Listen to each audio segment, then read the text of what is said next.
Wubba wubba, I'm in the pink today, boy.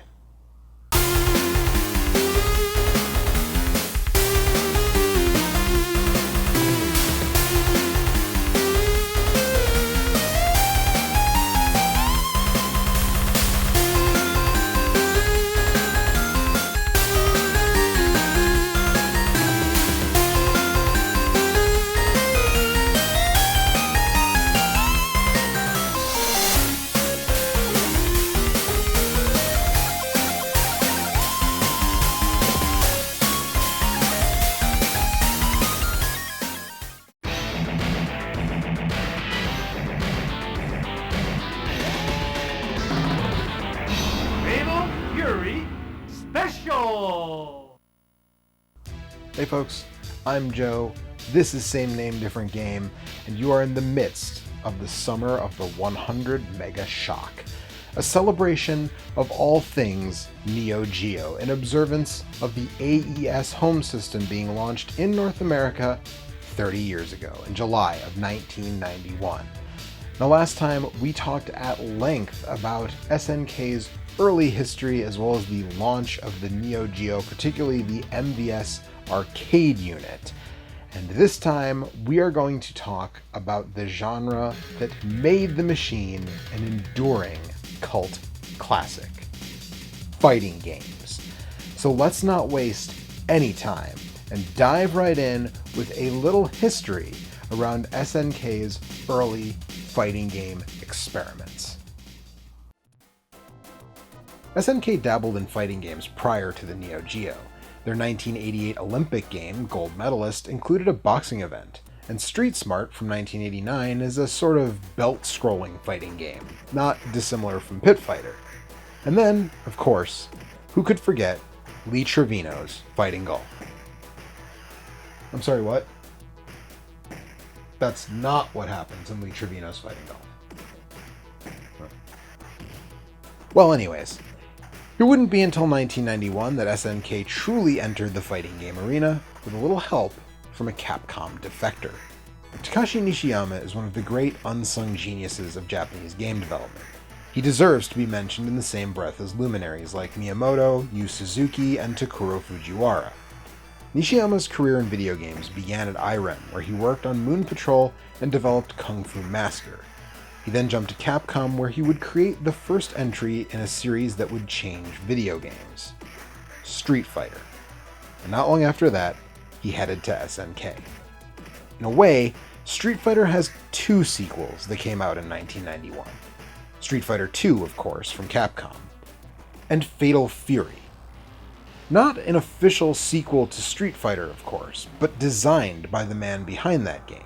A spiritual sequel that goes in a different direction than the one Capcom's Blockbuster did. Fatal Fury puts the player in the shoes of one of three characters: brothers Terry and Andy Bogard, and their friend Joe Higashi. They battle across the fictional American metropolis of Southtown, lorded over by criminal kingpin Geese Howard, the man who killed Jeff Bogard, father of Terry and Andy. The three of them enter Geese's fighting tournament, called the King of Fighters, to get revenge. To do so, they will battle several colorful characters, who the player may not play as. In a way, this feels like a natural evolution of the original Street Fighter. Street Fighter II obviously got it right in a way this game didn't, but the evolutionary dead end is still interesting. Instead of two playable characters who are identical against a host of unique fighters, make it three who are not identical. And if another player joins in, it becomes a 2-on-1 handicap match against your current opponent, years before Street Fighter Alpha's dramatic battle mode. You can also choose to fight each other, but with just three characters, why bother? One thing that wasn't an evolutionary dead end, at least not right away, was the two-lane fighting system. Characters can jump between a foreground area and a background area, technically making this a 3D fighting game. Technically. That aside, as I say, this game proved not to be the future of fighting games, but it was successful enough, and riding the wave of one-on-one fighting games being super popular thanks to Street Fighter II, SNK took another shot the following year with Fatal Fury 2. This time, the action is moved out of Southtown and all around the world to match the unique global stages seen in Street Fighter II, alongside a new international cast featuring only 4 returning characters. Well, 5. Kinda. Terry, Andy, and Joe return, alongside boss character Billy Kane, but the pro wrestling Raiden from the first game has unmasked and made a babyface turn as Big Bear. This game features 4 unplayable bosses, like another fighting game that was quite popular at the time, bringing the roster to 12 total fighters, 8 of which are playable. You know, like that other fighting game that was quite popular at the time. And like that other fighting game, this one was a success. Not as big of a success, of course, because, to be clear, nothing was as big of a success as Street Fighter II in those days. But Fatal Fury 2 was definitely an earner for SNK, so they took another page from the Capcom playbook and released an updated version a year later. Fatal Fury Special, the Champion Edition, if you will, to Fatal Fury 2. And that is our game for this episode. And we're going to start, of course, with the Neo-Geo original. Fatal Fury Special was released in September of 1993 for the Neo-Geo MVS arcade system, and on December 22nd, 1993 for the AES home system. And like most games that aren't Magician Lord, both versions are the same, though the AES limits your continues because that was just a thing that AES games did. September 1993 was the same month as Super Street Fighter II, when Capcom added 4 new characters to SF2 for a total of 16, double the original cast. And SNK did the same thing as their crosstown rivals. FF Special sees the same 8 fighters as Fatal Fury 2, but makes the 4 bosses playable, as well as bringing back 3 characters from the original Fatal Fury: Duck King, Tung Fu Ru, and crime boss Geese Howard.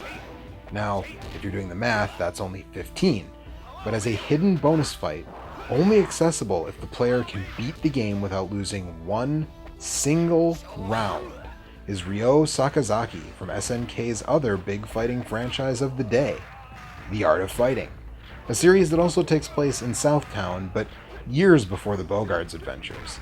And it was this crossover that laid the groundwork for SNK's most popular fighting series, the King of Fighters.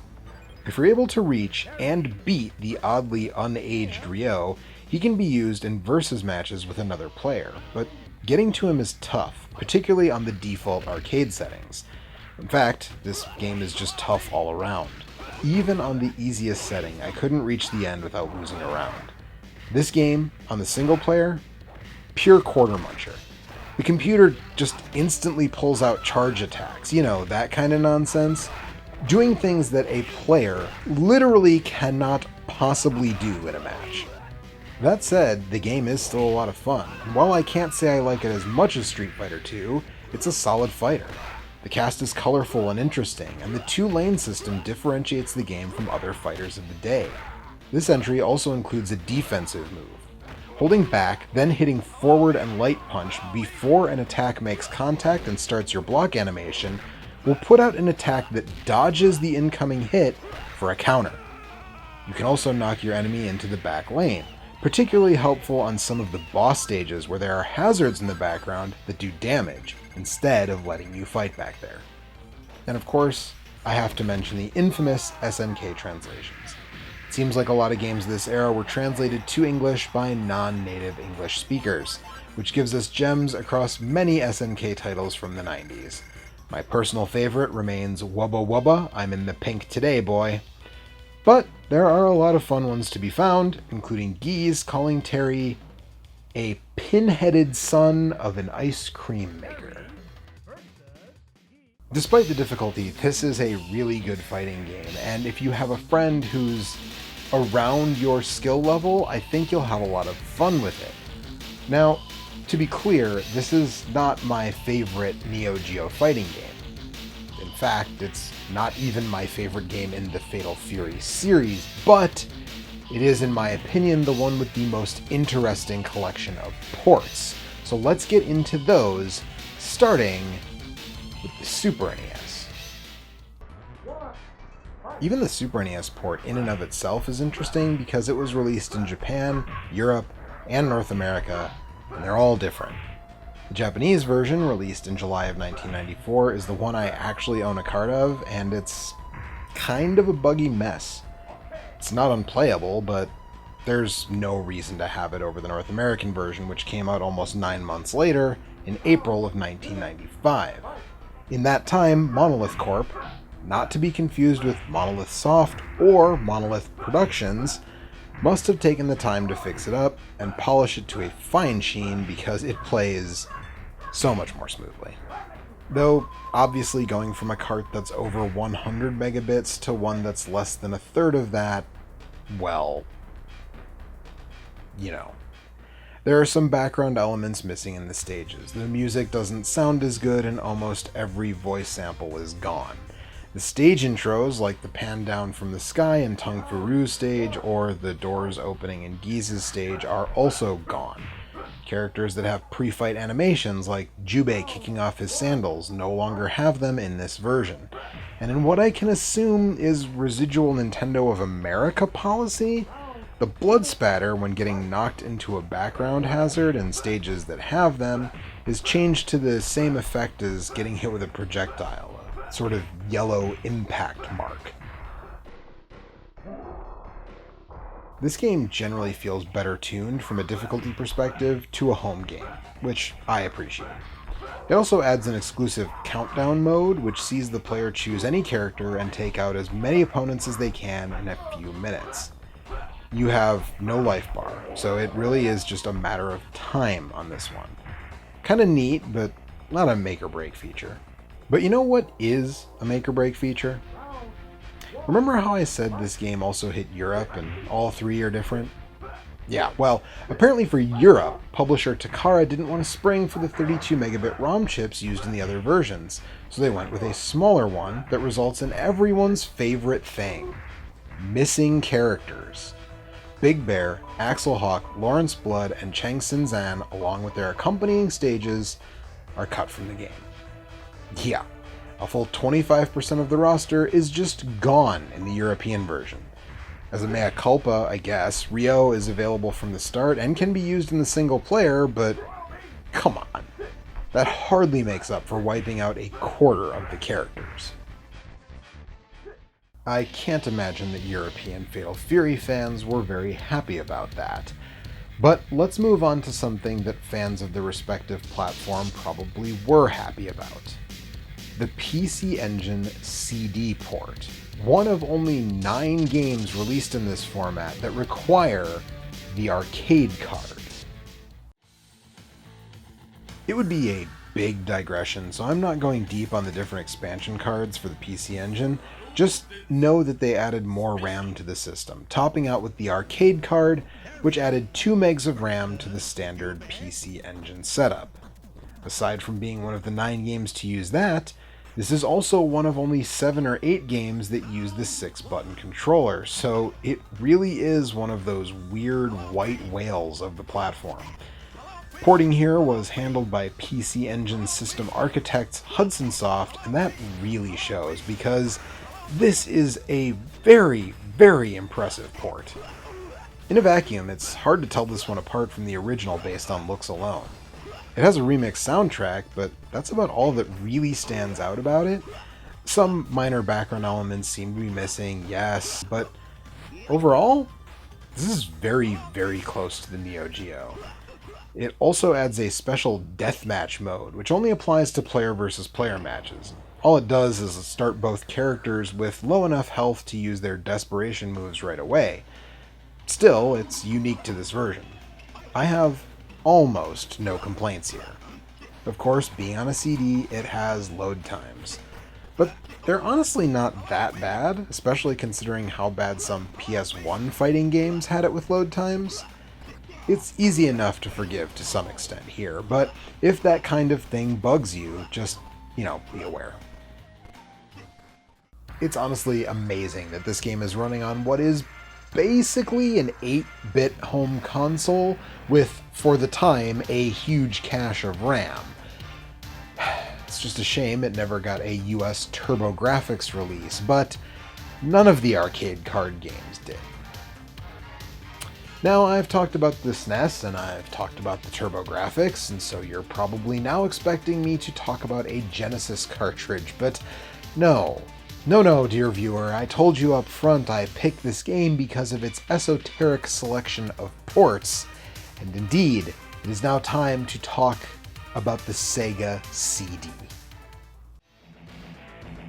I'm largely of the opinion that the Sega CD gets unfairly dogged on because it had a lot of FMV games that, frankly, sucked. But the hardware was capable of so much more than effectively watching bad movies in the worst possible quality, which is why I'm scratching my head over how utterly lacking this port is. Developed by Funcom, you remember Funcom, the folks behind Days Before Christmas? And published by JVC, this one is... the only word is disappointing. Released in March of 1995 in Japan and the summer of the same year worldwide, I guess this one fell under the old adage of any port in a storm for players of the time. But wow, I am honestly flabbergasted at how subpar this version is. I've intentionally avoided comparisons to Fatal Fury 2 here today, but I have to say it. The Genesis cartridge of Fatal Fury 2 is more impressive than this CD port of Special. Let's start with the most obvious thing, the stages. Like the Super NES, the intros to the stages on Neo-Geo are now missing. But beyond that, most of them are missing background elements. And like a lot of background elements, to the point that some of them look downright deserted, where they originally felt quite lively. They also don't change the time of day at all, which, again, even the Genesis port of FF2 managed to do. The matchup-specific quotes are missing here, which robs the game of a bit of its personality. Most of the voice samples are here, but they sound like absolute garbage in addition to being really low in the sound mix, which is just weird. But the biggest problem, the one that affects playability, is that there are a ton of frames of animation missing. Sometimes I don't notice that as much in fighting game ports, and I really have to look closely, but here, it's super obvious. And it messes up the timing on your combos. Oh, and this one limits your continues too. Just because screw you, I guess. There are two things I like about this one. Rio is unlocked from the get-go and usable in single player, and the music is just a recording of the Neo-Geo, so it sounds legit. That's it. I don't know if Funcom lacked the time, the resources, or the motivation to make this port really stand out, but given how much beefier the Sega CD hardware is than the PC Engine, there's no excuse for this one to be so lackluster in comparison. This frankly feels mailed in. So that covers the home versions of the game, except for the Neo-Geo CD version, which is basically the same as the AES version, it just comes with a remixed soundtrack. But what about the portables of the day? Yeah, that's right. We're talking about Fatal Fury Special on the Sega Game Gear. This one was released in late 1994 in Japan and North America and early 1995 worldwide. Developed by a company called Gaibrain, that's G-A-I, not like a man, and developed by Takara, this is, well, not as impressive as the PC Engine CD, obviously, but for what it is, pretty dang impressive. It does cut the roster almost in half, with only 9 of the 16 characters present, though, again, makes Rio playable from the start and in single player, but that's much more understandable here than on the Super NES. Still, it's a bummer to lose Big Bear, Axel, Lawrence, Krauser, Chang, Kim, and Jubei. But all that said, Gaibrain made a solid port. Look, I remember a trip with my grandparents to South Dakota when I was a kid, and I spent a lot of that car ride playing Mortal Kombat on the Game Gear. All I'm saying is that I wish I had Fatal Fury Special instead. While the 2-plane system is removed and 4 buttons are reduced to 2, the basics of the game are intact, even down to the counterattack mechanic. Also, unlike the Sega CD game, the backgrounds have animations, and change the time of day, and the character-specific dialogue is intact, which really says something about the Sega CD port. There's honestly not a ton to say here, aside from harping on how impressive it is for the time and the hardware. Takara brought in Game Gear Masters Aspect, the folks behind several of the Sonic games on Game Gear, to do the sound. And while there's maybe a track or two that's a bit too shrill, this translation to the SID chip works. Also, I do have to point out that while this game looks a bit rough, upscaled with sharp pixels, looking at it on an actual Game Gear screen, it really looks closer to the Neo-Geo than should be possible. Though that might actually say more about the quality of the Game Gear screen than this game in particular. So those are all of the versions. You might expect to see a port to the PS1 or Sega Saturn, but by the time those systems were hitting retail, they were more interested in doing ports of King of Fighters 94 or 95, and not something like Fatal Fury Special.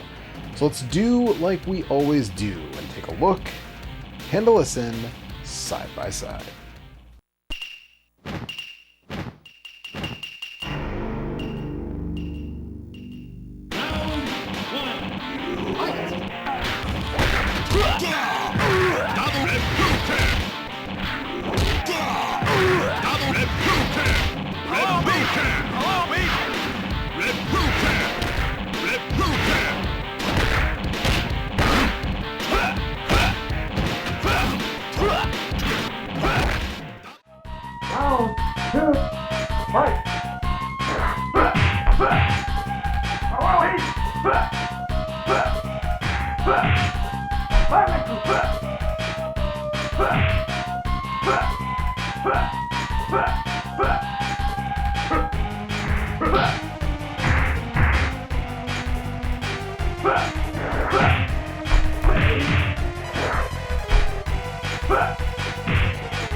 Okay.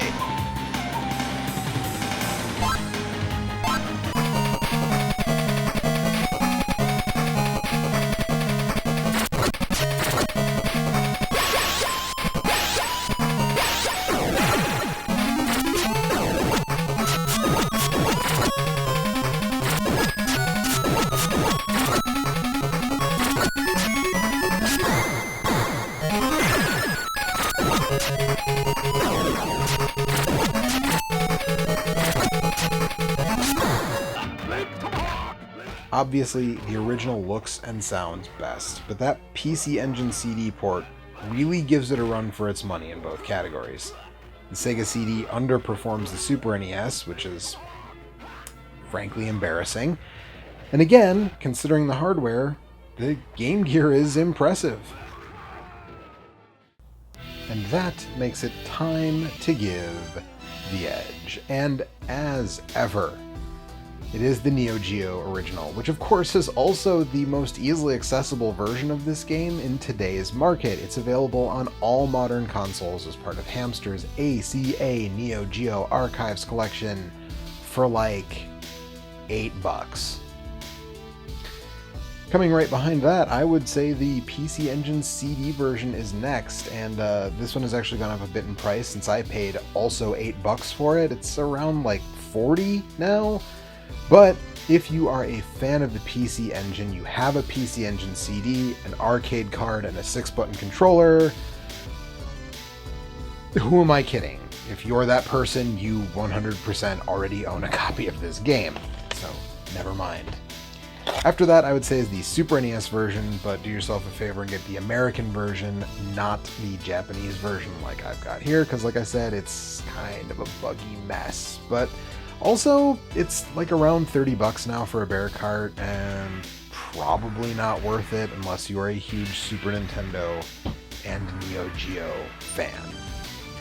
And rounding out the console versions, of course, is the Sega CD version. It's not good, and it's also really, really expensive. By far the most expensive version. In fact, you can get an actual Neo-Geo cartridge version for less than the American Sega CD version costs, generally speaking. It's $100 about for just the disc, and it's in the $300 neighborhood for a complete copy. Forget that. No way. Absolutely not worth it unless you are a huge Sega CD collector. And then, of course, rounding out the whole bit is the humble but lovable Game Gear version. Obviously, this is not a featured complete version, but if you're into the Game Gear like I am and into the Neo-Geo like I am, it's such a cool novelty to have in your collection. This is actually the most expensive game I have in my Game Gear collection by a pretty wide margin. It was 40 whole American dollars, which is not exactly breaking the bank, but Game Gear collecting is not super popular. But it's worth it if you're into those things, and I am, and if you're not, it's not. So that does it. But make sure to come back next time, because I will be rounding out the summer of the 100 Mega Shock with an action title synonymous with the Neo-Geo, featuring guns and tanks and rocket lawn chairs? See you then. Hey folks, it's Joe, and thank you so much for watching. If you liked what you just saw, please do all the stuff that everybody on this website asks you to do. That is to like, to comment, to subscribe. And if you really liked it, please consider supporting the channel directly. Via Patreon or YouTube channel membership for just $1 per video, you can get early access to new episodes, access to polls about what I'm going to do in future videos, your name here with these cool people, and more. You also have the option of buying merch. There's a merch link in the description along with affiliate links to small businesses that I also shop at. And clicking on those gives me a few bucks to help things out. Also one-time tips via Ko-Fi. So hey, if you liked that and want to watch more, the video on the left is the previous video I just put out about the King of Fighters 98, and on the right, hey, that's the whole playlist for the summer of the 100 Mega Shock.